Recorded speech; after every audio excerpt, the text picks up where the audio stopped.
Yay Media Group. 13 has been my lucky number for a while. Like, it's always a sign of good things to come for me. This is 13, a Taylor Swift fan podcast, breaking down every song, every Easter egg, every era, and every theory. Hosted by the biggest Swifties, Nick Adams, Anna Zabo, Amy Nichols, and Lacey G. Welcome to 13, a Taylor Swift fan podcast. I'm Nick Adams. I'm Anna. Amy. And I'm Lacey G. And welcome to the best day of Amy's life. Yay! Amy, we finally made it. You guys, y'all are cruising for a bruising. Why? All this cruise talk. Oh. I listen. Amy, do you need to address the rumors? No cruises involved, guys. No? What? You weren't on a cruise this whole time? We were hoping. I was getting ready for Evermore. Yes. We were hoping you had good Wi-Fi on your cruise so that you could hear us. But Amy's been gone for a little bit, so we've been delaying this episode because today we are kicking off breaking down Evermore. Our Evermore It's era. happening. This is crazy. This is happening, guys. This is like not a lot going on at the moment. Like this is like absolutely insane. This is exciting. This is a big moment for us, a big moment for our listeners. They've been saying that they want Evermore. Give the people Very what casually. they want. For years, people have been wanting, because initially, whenever we broke down Folklore, we thought we were immediately going to go into They're Evermore. sister Yeah. albums. They should Yeah, be together. right. That was the plan. That was Yeah. the plan. That But was the then- plan. And then Midnight's happened. But then Taylor said, Wrecked my plans. Exactly. Wreck my plans. Yeah. But this is awesome because I also feel like this worked out in a way it was meant to be this way, because recently with the news that Taylor Swift bought her masters, we don't have the anxiety of Reputation Taylor's version, Debut Taylor's version dropping on a surprise. Yeah. Because that was one of the things, like as a podcast, like schedule wise, we were like, we don't want to start Evermore and then Taylor drops something crazy and then we feel like we have to rush it, you know, kind of. That was kind of how we were feeling. And so I kind of feel like it was meant to be this way, because now we can give it the time and respect it deserves. Yeah, I Right? agree. Yeah, we didn't forget Totally. about Evermore. No, Right. we love We love Evermore. We love Evermore. We adore Evermore. Do you guys like my outfit today? I It's do. very Evermore. Can you see it on the camera? I'm wearing a dress. It's this long orange dress. Hold on, let me back up for the camera. It's like a rust.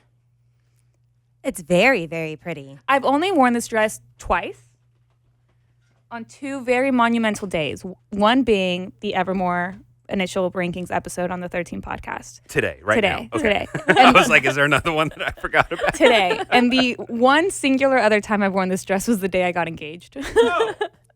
Well, we're in good company today, I guess. Yes, we are. Yes. And Amy's wearing the flannel. I am. And me and Lacey's hairs are braided. Braided. Oh, I should braid my hair. I purposely put on a Marvelous Time shirt this morning because I had that or a 'Tis the Damn Season sweater, which I honestly thought about wearing, but that's not funny because I would just be hot and miserable. So I went for the Marvelous Time, and then on the way here, I was like, wait a minute, that's not that album. Close enough. Yeah. fine. Yeah, sisters. Yeah, they're related. I brought an outfit for Nick to wear, and I'm surprised he's not wearing it. So Anna brought in a Harry Potter cloak, and it so looks great. It It's looks so wonderful. witchy. It is witchy. It's like the cloak from the Eras tour. Yeah, it looks great. It's You know, awesome. but it does have a Hufflepuff crest on it, because I am a Hufflepuff. Yes, you are a Hufflepuff. I'm not a Hufflepuff. Oh, dang. Oh, what are you, Gryffindor? Yeah, Of course. I have nothing Evermore coded in my wardrobe, so I'm just wearing a polo. Very Travis Kelce Purple of you. polo. It's nothing special. But yes, Evermore.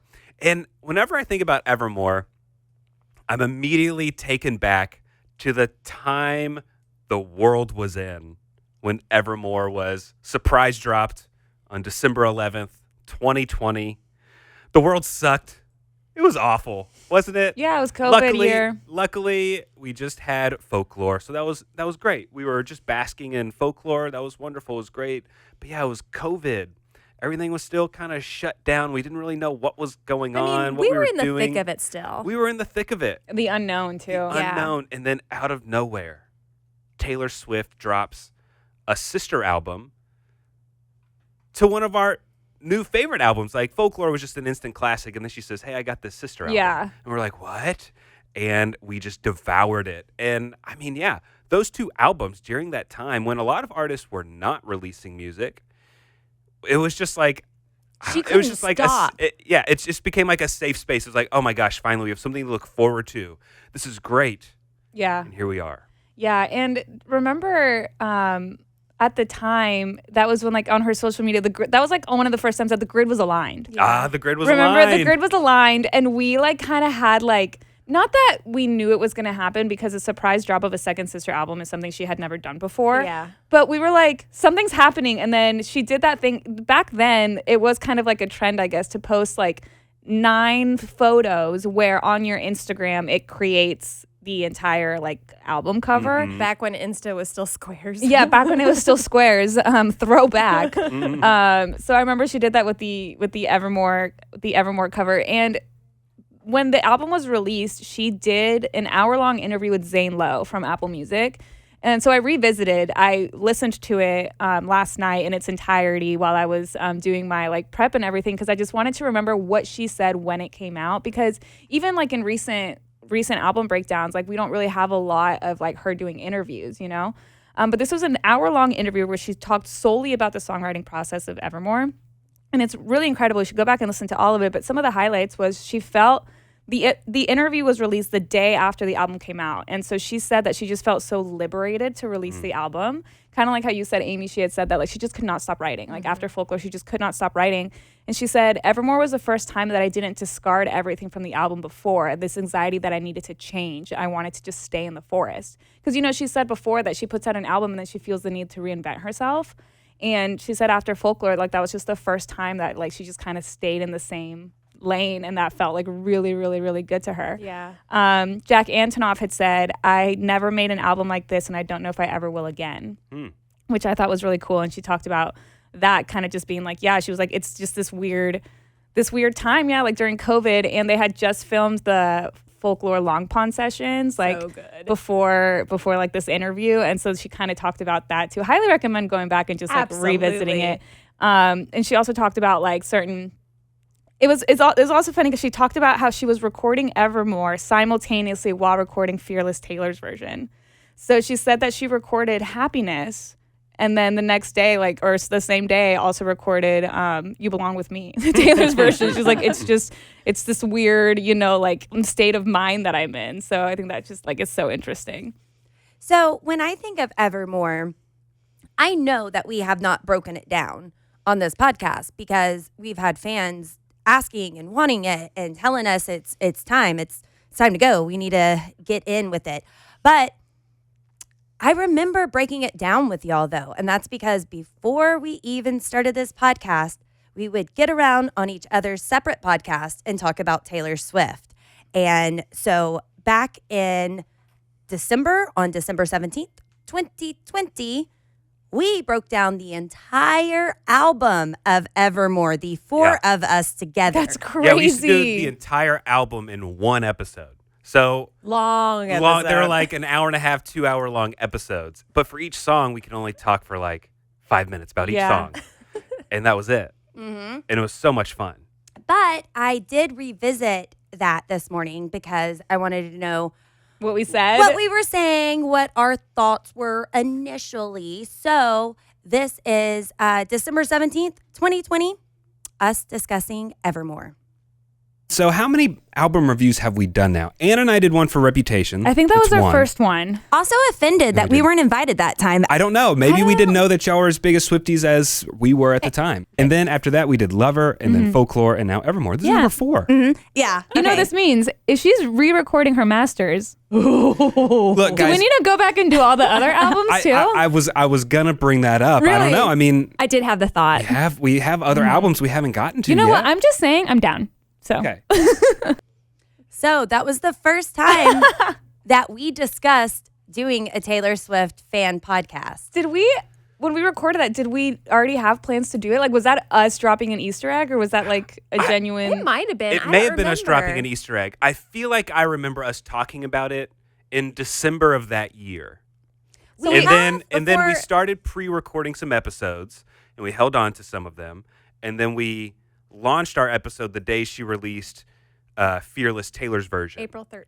Yeah. Yeah, because okay, so now that you say that, I do remember because we started that, and it was in February that she had announced that she was going to release it in April, and I think we decided to just wait to line up our podcast launch with the Fearless launch. Yeah, I think before the holidays we had discussed it. Yeah, so we were prepping for a while.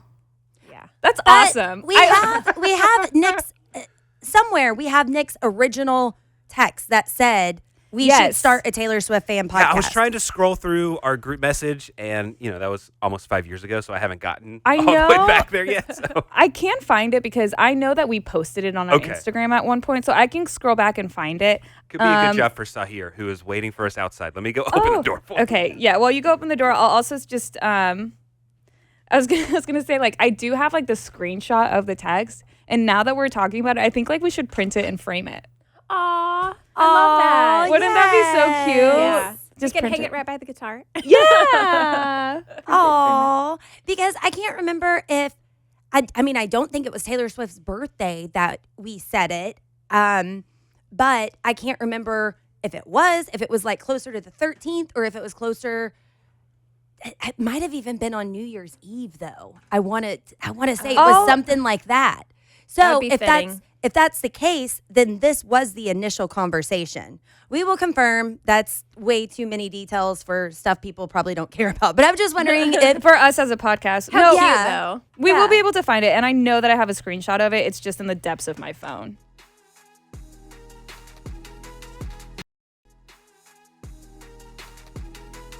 we were just talking about if this was the first time that was ever said on the podcast. We have to go back and look at the original. Yeah. But I want to know if that was an Easter egg or if that was a legit conversation that we just had.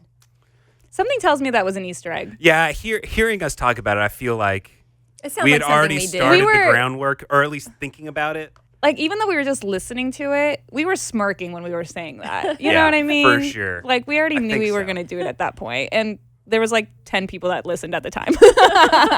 Is this how Taylor feels when she drops an Easter egg in an interview or something? Wait, Yeah. Does she forget that one as well? Oh yeah, sure, probably not. And you know what? Okay, speaking of Taylor dropping Easter eggs, when I was rewatching the Zane Lowe interview, that's when it happened where she was like, "Oh, sorry, I didn't know I had a home phone." Oh, And so that, yeah. I watched that moment happen again. I said, "What was that about?" We still don't know. I still don't know what that was about. Someone make a note. We need to do a whole episode on just ridiculous Easter eggs. Yeah. Like famous Easter eggs in the fandom. Yeah. That'd be fun. I mean, At some such point. as Woodville. Woodvale. Yeah. Yes. We will be getting into a lot of Woodville talk as we're going to be breaking down Evermore because the third sister album that's Yeah. always been rumored. And also, speaking of Easter eggs and Evermore, one of the Easter eggs that she dropped was when she posted in the like cabin that picture of her like just on the couch, and like it's like in black and white. And there's a picture of a willow tree that's like framed in the background. That was an Yeah. Easter egg, and that was one of the photos Yeah. that was captioned "Not a lot going on at the moment." Got goosebumps. This crazy girl. This crazy girl. All right, so let's start breaking down our top 5 favorite songs on Evermore initially. And then after we finish breaking down every single one of these songs here in a couple months, we'll go back and revisit and see if our initial rankings have changed at all. I know all of us are always nervous and hesitant about putting out our initial rankings because we know they're going to change on a daily basis, but I'm worried about Amy's mental health right now. Amy, are you doing okay with this initial ranking? Was it too hard? I have several in my top spot at the Is moment. it the entire track list? Close to it. You know, Close to it. I'm generally a stickler and I roll my eyes at honorable mentions and stuff like this, but I think I'll give an exception just for Amy. I can do it. I mean, You don't get to make the rules, Nick. no, I'm saying you definitely have a set 5. 5, but Oh. go ahead and throw out some honorable mentions. Oh, like right in now? there if you want to. just because, Can we, have we an can't all honorable do it. mention? It'll be a I feel 7-hour really, podcast. Yeah, I feel really bad about.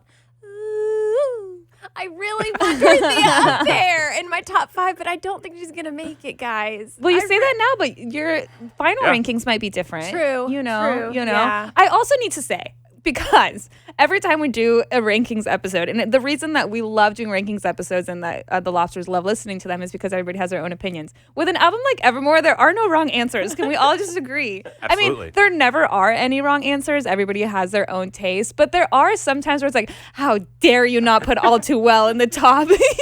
At 3. I started thinking about the time where you put Willow as 9. Do you remember that? What? We When? were ranking first tracks. Oh, yeah. And you put I it do in remember dead that. last. And I was so offended. I'll try not to get offended today.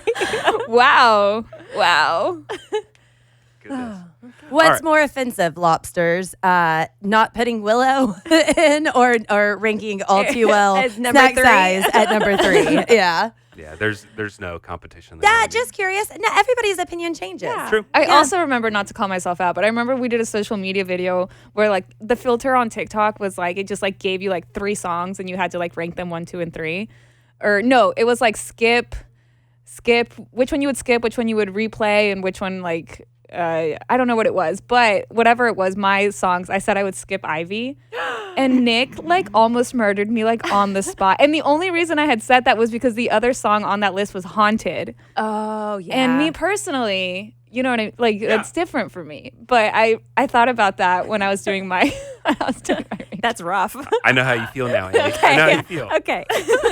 Well, I hope that we're all still friends. I hope that y'all will be friends with me after this episode because I am fairly positive a lot of mine's different. I think we'll have some crossover, but yeah, you may or may not be surprised what's on my list or not. I want to guess your top song. Yeah, I want to guess everyone's top song Okay.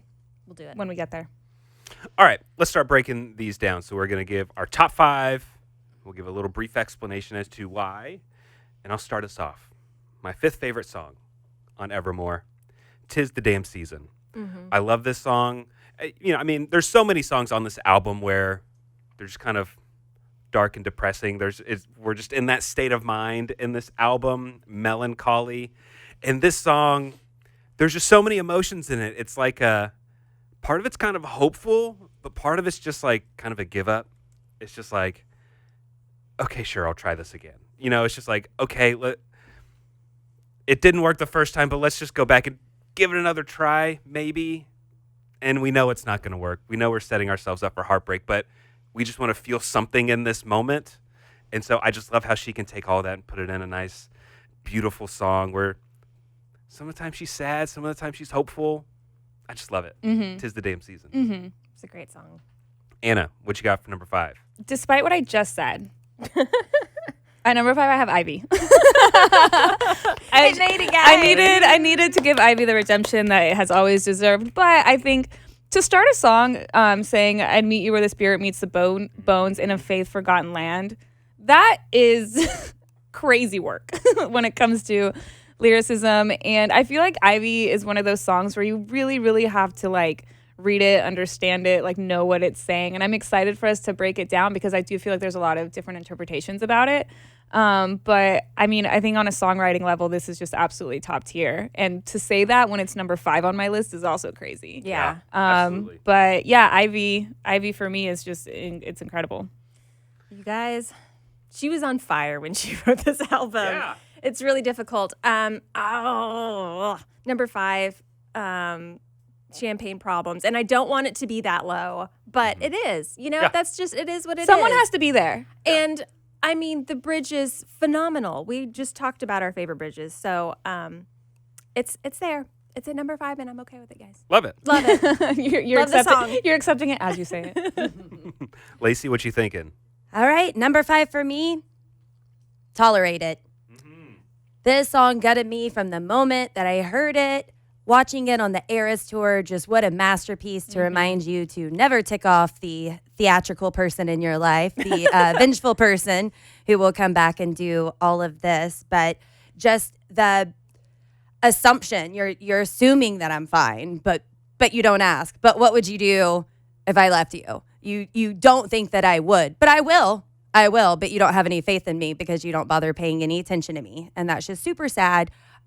I do love the song though, and that performance on the Eras tour. I mean, I remember being there with you all in Arlington, and what's she gonna sing next? What's she gonna sing next? Our very first concert, and then we see her setting the table. Immediately we did tolerate it. But just what a great and sad song. Yeah, and I love that on the Eras tour, we had the benefit of staying off social media for like just a couple days before the Eras tour got we were to early us. on. So we were able to truly be surprised by everything. And yeah, absolutely. That'll make it on my list here in a few, Lacey. So for me, number 4, I'm going to say Champagne Problems. The bridge automatically gets it on my list. The bridge is just incredible. And I just love how as soon as this song was released on December 11th, 2020, by December 12th, this was already an iconic song in Taylor Swift's entire catalog. I mean, it immediately grabbed the fandom. It's so dramatic. I love how over-the-top dramatic and drama-filled this song is. You know, like a lot of times, like a lot of these songs are a little subtle. It's almost like a little in my head, okay, I'm going to say these thoughts to myself and try and still be a good person and keep them in my thoughts. But this one, it's just like outspoken drama. This is how I feel about this situation, and I just absolutely love it. And of course, seeing it on the Eras tour, the massive standing ovation she gets doing it. It's just an iconic song in her entire catalog, and it has to be on the list. I love it. Anna, number 4. Excuse me. Sorry, I'm getting emotional. Oh my goodness. I'm getting emotional. Number 4 for me is Long Story Short. I love this song, and it's the bridge is one that we quote a lot, Nick, where she says, "Past me, I want to tell you not to get lost in these petty things. Your nemesis will defeat themselves before you get the chance to swing." I feel like that lyric means a lot in the universe, the lore of Taylor Swift, but I feel like that's also something you can just apply to yourself as well.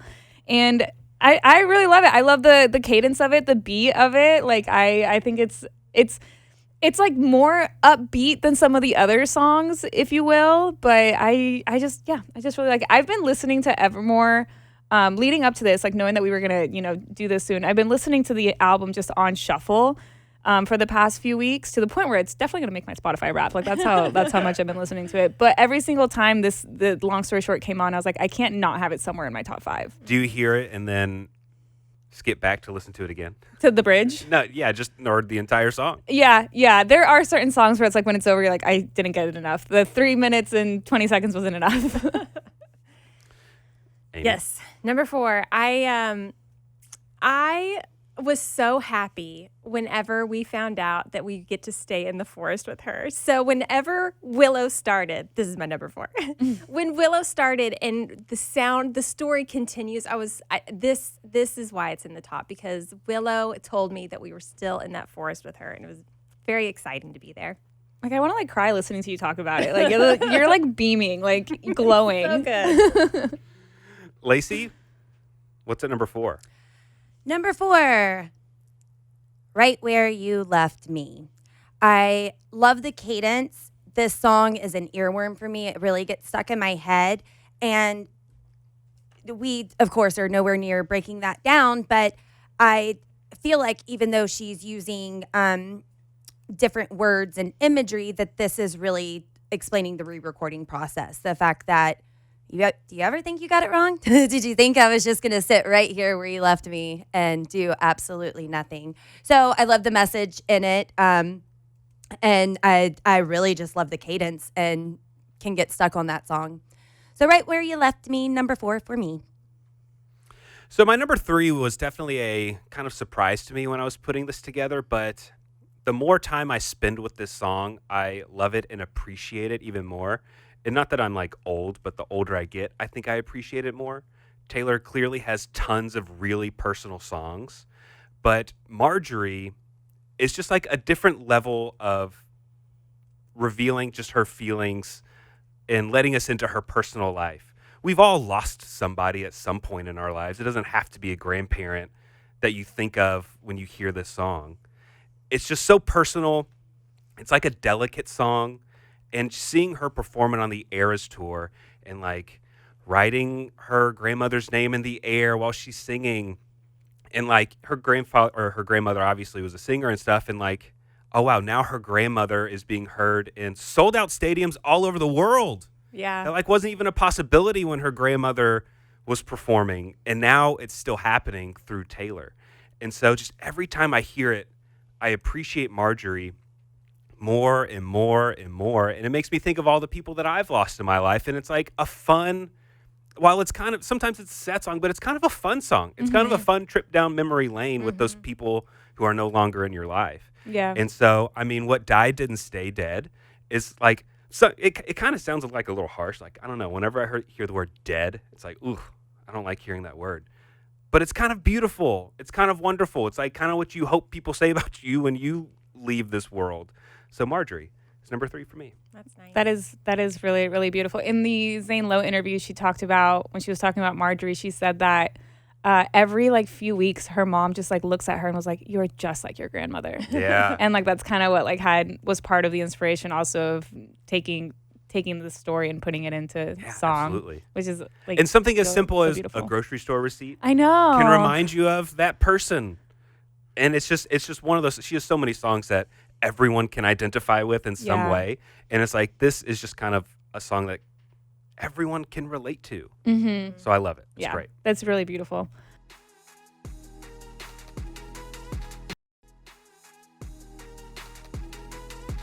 Number 3 for me is the bonus track, Right Where You Left Me. That once again, it's one of those songs that as soon as it's over, I restart it.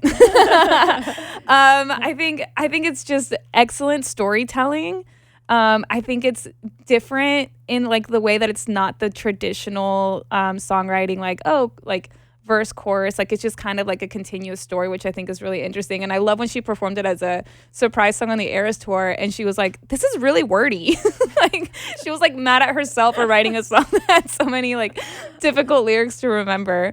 But I also love it because as a bonus song, it's like you have the story of the album, you know, from like the standard edition from start to finish, and then you kind of think like the story's over and the way that it ends, and then you have a different ending with Right Where You Left Me, you know. So I just think it's really cool in the storytelling of the album, which we'll get into as we go song by song. But yeah, I think Right Where You Left Me is just an absolutely top tier song across Taylor's discography, not just this album, which is also kind of crazy. I know I just said that it makes sense for it to be kind of like an alternate ending to the story, but it is shocking to me that it wasn't just like on this track list, like standard. But maybe she just knew she wanted it to be part of the deluxe. Yeah. Number 3. Oh, go ahead. No. Sorry, Nick. You're up. Number 3, it's already been mentioned, Tolerate It. I love a good gut-wrenching song, and this is it. This is it. Also, it's one of the easiest songs for me to sing along to on the album. So like in the car, you're really hitting those Oh, notes yeah. perfectly. Let's hear it. I'm in it. No. I'm in it, but Tolerate It, I have it number 3. Lacey. Number 3. Kind of like what Anna was saying, and I never even thought about it as being an alternative ending, but 4 for me was Right Where You Left Me. 3 is Time to Go. And so then if what Anna is saying, or as Anna is saying, then Right Where You Left Me, I'm stuck here waiting to move on, then she realizes it's time to go. But I love everything that she says in that song. And because it is on the deluxe album, I didn't hear it for the longest time. And once I did, I was like, why haven't I heard this before? But just knowing that you can change, it's okay to run, that could be the brave thing. It's okay to take a different opportunity that you're unsure of, because you can't just be scared to be the same and to never ever change. Sometimes it's difficult, but sometimes you got to walk out. Sometimes you got to run. Sometimes you got to give up. Sometimes you got to know that it's your time to go. So for me, number 2 is Tolerate It. Clearly, it's a fan favorite on this show so far. But I just love how, okay, Taylor has written a lot about the beginnings of relationship, how you get those warm, fuzzy butterflies. We hear about the end of relationships a lot. And this is, you're stuck in the middle. Like, you know this relationship is over, but like you can't get out. Almost. It's almost like, are we out of the woods, but like not as hopeful? It's like, I'm in the woods and there's absolutely no way out of this place. I am completely lost. There's no way to escape. It's just so gut-wrenching and heartbreaking to hear someone just tolerating you. Like, ugh, what a slap in the face, right? Yeah. Tolerate it. It's the worst. It's the worst. And again, we've said this several times, but seeing this, we were lucky enough to get to see it on the Eras Tour before it was removed. And yes, it was a nice, pretty long table and stuff like that, but the camera was just right on her face, just a close up on her face. And I've said this so many times, it was an Oscar-winning performance. It really She should have was. won some sort of award for this specific performance because it's not an over-the-top song. It's a very kind of subdued song, and you can just feel the emotions and the anger just boiling inside of her, and it's just incredible. What a great song. Tolerate It. I love it. So that's number 2 for me. I love that. Number 2 for me, I don't know if we've said this one yet, but Happiness. Has anyone said this? I don't think so. Okay, so I want to like repeat. But yeah, Happiness, I think initially, like when the album came out, I don't think I gave it a lot of attention. And there was like a moment in the last couple of years where I think I listened to it and I was just like, oh my God, like this is so incredible and like so heartbreaking. And I think the idea of, like I haven't met the new me yet, in the context of the song, it's like in a relationship of like, okay, she's getting out of a relationship and I haven't met the new me yet, the person I'm going to be. But I think also like, and Taylor said this in her Apple Music interview, like it also, when she wrote that lyric, it also applied to her personally because she said she didn't know what she was going to do after this. She was like, it was kind of a time where she was continuously writing after Folklore and she was like, I haven't met the new me yet. She didn't know what era was going to be next, what she was going to do next. She didn't know if she would ever tour again because this was during COVID. And so I feel like that line alone is just so beautiful in the context of the lyrics of the song, but then also in Taylor's personal life. And I just think it's really wonderful. And I think it's so true. Like there is happiness, because of you, and like two things can be true that it's heartbreaking, but like I don't know, it's such a beautiful song. So I have it. I was my number 1 and 2. Like I kind of went back and forth on like which one's gonna be 1, which one's gonna be 2. But yeah, Happiness is number 2 for me.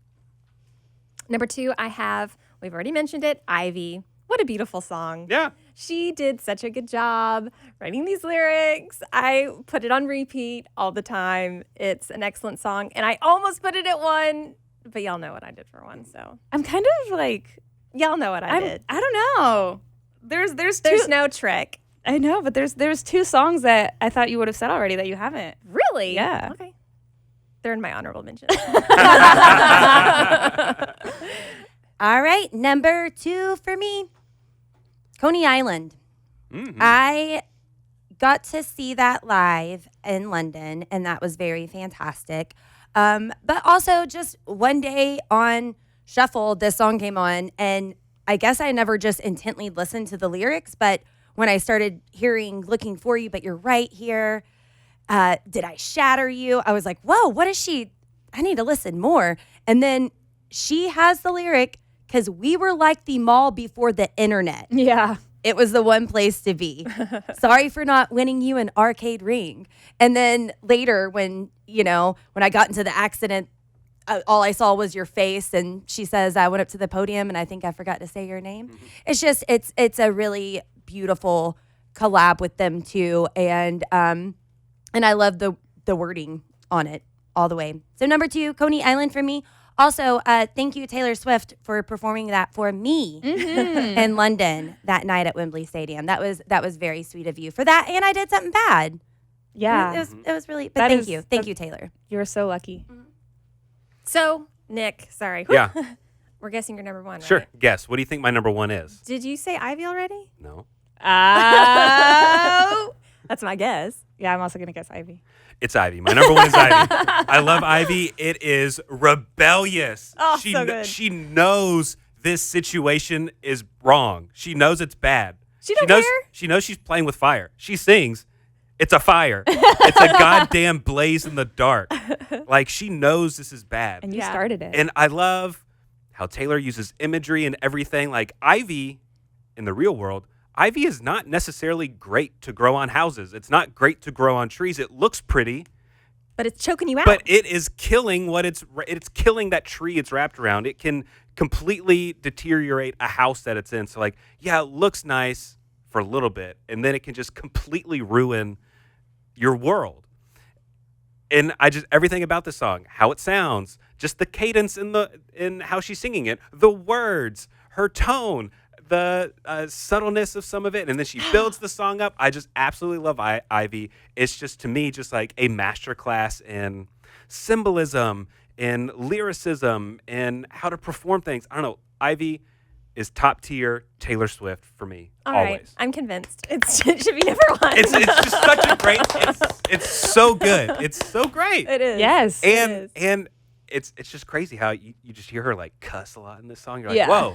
It's like really kind of took me back several times after I heard it. It's like, oh my gosh, it's like every chorus. She's saying all these words. I love it. Anyway, so Ivy, number one, always for me. I think it took me a really long time to realize there was a clean version of it. Yeah. And one what time does she say in the clean? And one time I listened to it on accident, and it was more jarring to hear the clean version than it was to I'm hear sure. the explicit version. I forget what it is because she doesn't do the very standard, like, you know, there's some words that you switch out, like in every song, whatever, but she changes the lyrics so that it still flows. Are you looking it up? Yeah, he's looking it up. Well, like, just an example here in the bridge. So, yeah, it's a fire. It's a violent blaze in the dark. There's one change. Instead of a goddamn blaze. Right. Yeah. So good. All right. Anna, what is your... Wait. Oh. Sorry, we have to Oh, guess. yeah, we have to guess. I don't think you said tolerate it yet. I think that's your number one. Did you say Champagne Problems? Oh, shoot. Oh, no. Yeah, I'm going Champagne Problems. I think she already said tolerate it.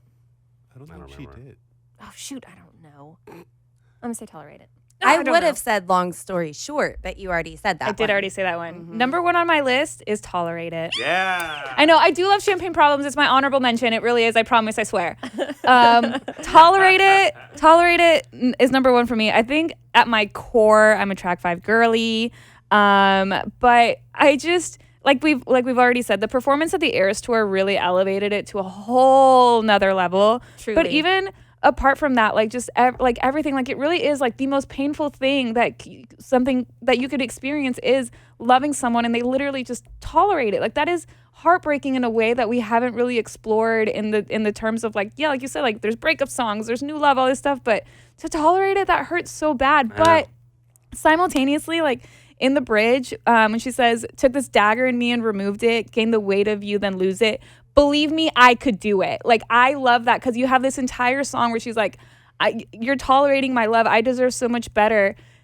And I'm going to do it. Like, believe me, I can do it. When I perform this song in the car, you would think that I'm at the Eras tour. Like, it's just, it is outstanding. Yeah. And it is tough. I mean, I put this bridge as my number one bridge across Taylor's discography when we did that episode.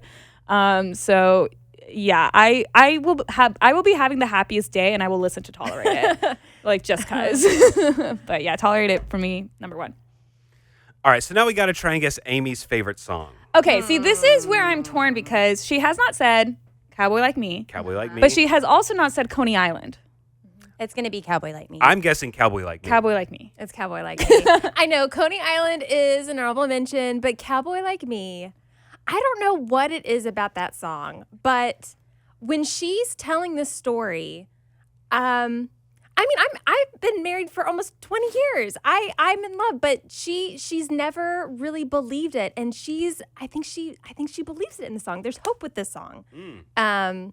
Anyway, so now you hang from my lips with the Gardens of Babylon. That's such a good line. I don't know. There's just so many good lines of this song, but. Did you like the Cowboy Me. Like Me merch that she put out like I a few weeks did. ago? I did. I didn't get anything though. Yeah. I'm not a merch girl. Yeah. But such a great song.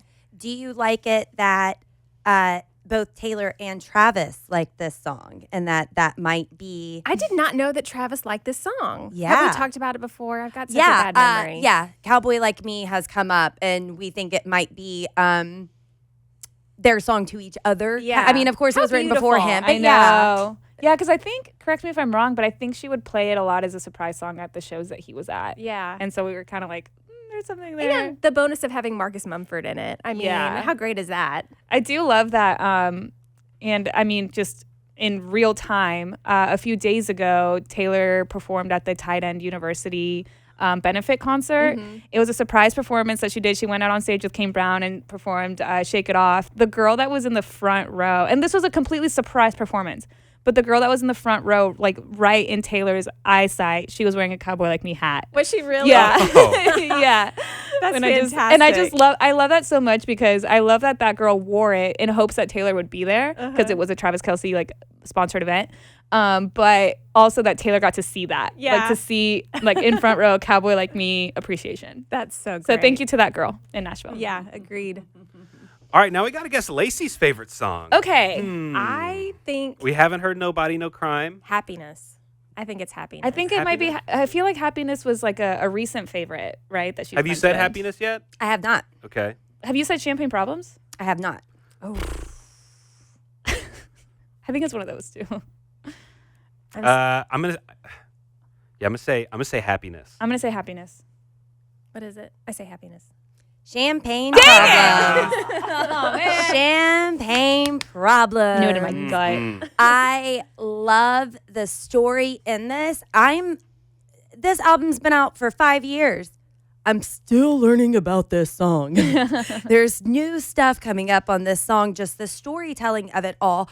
The fact that she used her Champagne Problems speech to tease a brand new album that I caught on to, and so did a lot of the other people on TikTok. But y'all didn't, even though we had discussed it before. What was it that she said? Whenever she said, what are you going to do? You're going to go out. You have 5 albums. You're going to go out and perform. Oh. And, yeah. So I love that she used that. I love that she says during the Eras Tour, I could not wait to perform this song for y'all. I've loved ever since it first came out. What a shame she's fucked in the head, they said. So much so that at the Eras Tour, I got friendship bracelets that said fucked in the head because people knew that was my favorite lyric.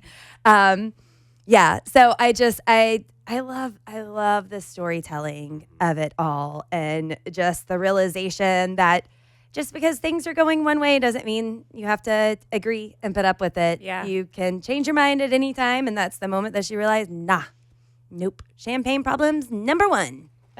That's so beautiful. Okay, so I was just scrolling through our Instagram feed, and I found You found the photo? the text that was sent where we were deciding to start this podcast. Yes. Are you going to mention the green text bubble? No, because it doesn't show up in Okay, this. But all if you right. want to call if you want to call yourself out, Amy has No, the I green just- bubble. Just figured it was going to come up. But yeah, so You're like, let me just get ahead of it. So earlier in the episode, we played a clip from the podcasts that we all used to have that we no longer do anymore, where we would break down Taylor Swift albums in their entirety on one episode. Nuts. And so we recorded a breakdown of Evermore on December 17th. And we were like, were we Easter egging it or not? But according to the text message, the screenshot, on December 31st is when I You're right, sent... Lacey. Yeah, so Lacey, you were totally right. I don't think we were kidding on the podcast. On December, maybe that was the first time that idea popped in our head. But yeah, December 31st at 1:55 p.m., I said in a group chat to all of us, okay, hear me out. I have a crazy idea, a new Taylor Swift podcast. Each episode breaks down just one of her songs, all the Easter eggs, hidden meanings, and more. See, Wow. so that was the initial That concept. was our initial idea, I guess, live on that podcast. Wait, that's insane that we have like a time capsule of that. Yeah. That's so That's cool. cool. That's so special. I was thinking it was the 31st because I kept thinking, it was almost New Year's Day. It was almost New Year's Day that you sent that. That would be a really great anniversary. Yeah. Yeah. Well, now I mean New Year's Eve. So Yeah, now we know still that's great. So that's really cool that you remember that specific day, though, Lacey. And thank you, Nick. Yeah. Thank you, Nick. I This mean- has been such a wonderful 5 years. Isn't it fun? Wait, 5 years? Almost 4.5. 4.5. Yeah. Maybe 5 by the time we finish Evermore. But this has been like, I mean, I say this so many times, but this is like a passion project, like therapy, like for me. Like if we didn't have this podcast, Lord knows. Would you be okay? No. Fact. Same. It's been so much fun.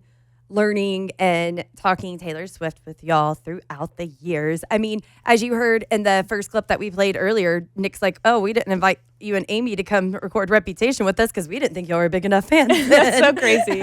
And now how full circle it is that, that we're still here together doing it. We did not know when we recorded that on December 17th, that 2020, that we would be doing a Taylor Swift fan podcast. Yeah. And here we are. It is beautiful that it was Evermore where we said that, and now we're here at Evermore. Finally getting to break it down. And now in the episodes after this, we get to do our favorite thing, which is break down every single song. And we get to learn about these songs that have been out for several years. Yeah. And learn completely new things that we didn't even know about each song and what Taylor was thinking and the Easter egg that points to that other song. So that's what I love learning about. And we're going to learn it along with everyone listening. So join us on the next episode. We're going to be breaking down Willow. And if you haven't already, guys, subscribe to us on whatever podcasting platform you're listening to us on right now. All the ways to contact us are in the description of this podcast. Thanks for listening to 13, a Taylor Swift fan podcast. Subscribe for free and leave a positive review on Apple Podcasts, Spotify, or Google Podcasts.